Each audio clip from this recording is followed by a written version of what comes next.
Greetings, conscious viewers of Project Prison. We have already revealed the invisible levels of control, social chains, the perimeter of time, and the spiritual trap. We understood that death is merely a reboot. But one question remains. How do the architects guarantee that in every new cycle they will have fresh containers ready for energy harvesting? Today, we come down from the heavens to the earth.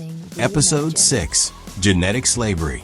This is the dirtiest and coldest truth about your physical body. Look at your hands. Feel your breath. Are you sure this body belongs to you? Why does your mind crave greatness, creativity, and freedom, while your body demands only 4 things? Food, capital, sleep, and reproduction. This conflict inside you is not an accident. Your consciousness is the pilot, and your body is a biosuit with alien firmware. Prepare for a shock. Your body is a genetically engineered factory designed for the production, collection, and storage of bioenergetic resources. Today we will crack the code of your DNA and find the direct link between wars, sexual revolutions, and the demand for new souls. We already know that the architects feed on low-frequency energy. Fear, pain, and aggression lush.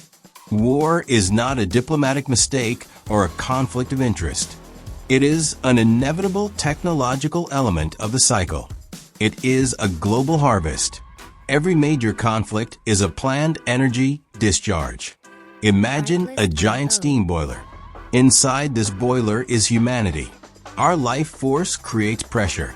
But there is a nuance. The system fears prolonged peace.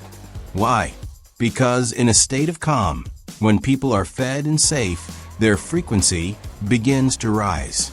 They get free time. They start thinking, creating, loving.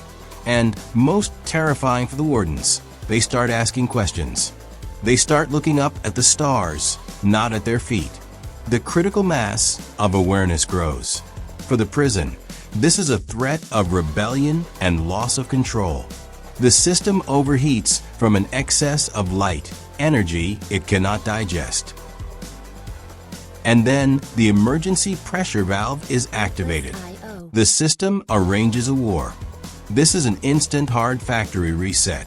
War instantly lowers the vibrations of millions of people from the level of creator to the level of surviving animal. All high thoughts vanish. Only animal fear, pain, hatred, and prayers for salvation remain. The valve has opened.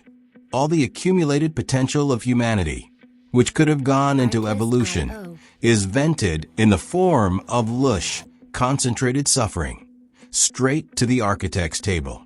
This explains why chaos on Earth never ceases.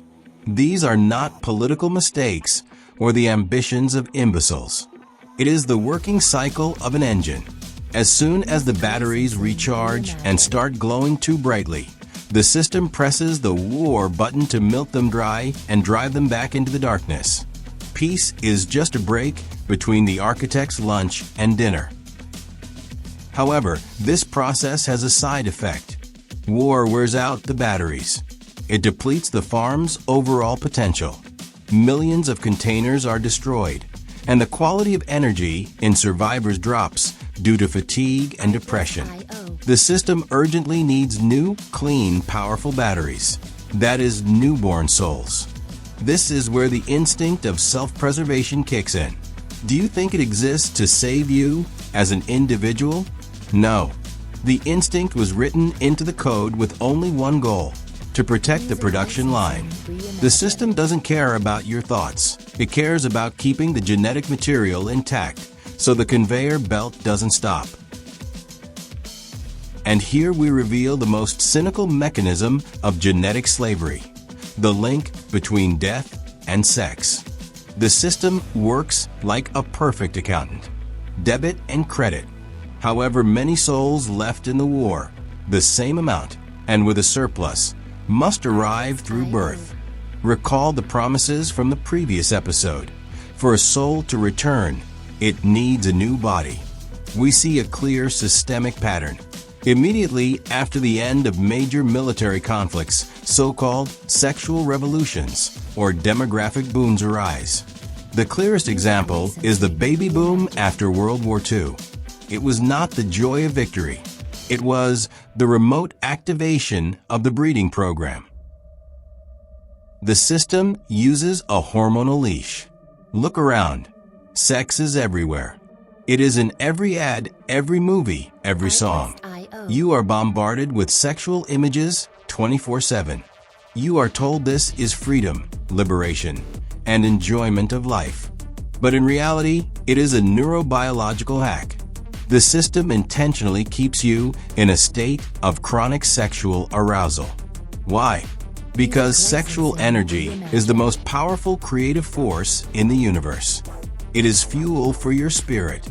If this energy is not drained downwards, it rises upwards and transforms into creativity, intellect, and ultimately awakening.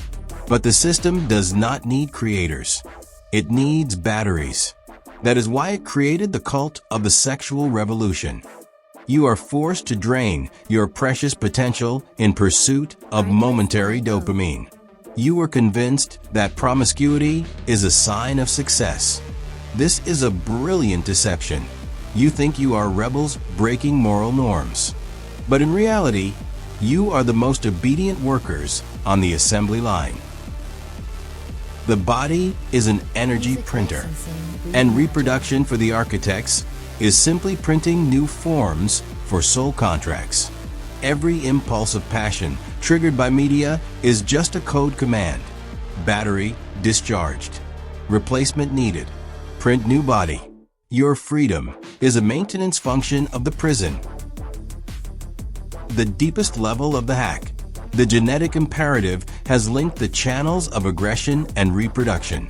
Any tension in the fight or flight state is accompanied by a release of powerful sexual energy. This is not nature's mistake. This is an emergency switch. When the death channel aggression closes, the excess energy is instantly transferred to the life channel. It is not for nothing they say the best sex is after a fight or danger. On a domestic level, it looks like passion. On a global level, it is a mechanism for restoring the livestock after a slaughter. War energy, low frequency, harvested from suffering, is paid for by birth energy, high potential, pure. Your uncontrollable desire is not always love. Often it is just a code command. Losses critical. Urgently restore population. So if our actions, instincts, and demographic cycles are controlled from the outside, it means one thing. Our biological code has been altered. We are not a natural product of Earth's evolution. Look at animals. They are harmonious. They do not destroy their environment. They know moderation. Man is a genetically modified combination. All ancient civilizations, from Sumerian texts about the Anunnaki to Greek myths, say directly, gods descended from the sky and created modified man.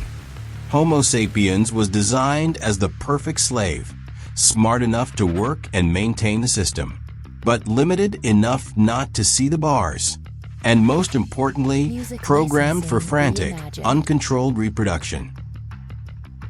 Our genetic code contains not only instructions for building arms and legs, it contains commands for behavior, fear, greed, aggression, blind attachment. This is the cruelest form of slavery. You inherited not just eye color. You inherited the prison firmware, embedded directly into every cell of your body. This was episode 6, Genetic Slavery. So we must admit, the system is a brilliant player, and to defeat it, we need to stop underestimating it. Remember the first rule of chess from the movie Revolver. The only way to get smarter is to play a smarter opponent. We have been losing for thousands of years, but precisely because of this, we evolved. We became smart enough to see the board itself, and now we are ready to realize the second rule. The words of Julius Caesar, The greatest enemy will hide in the last place you would ever look. We spent our whole lives looking for the warden outside, in governments, banks, or secret lodges.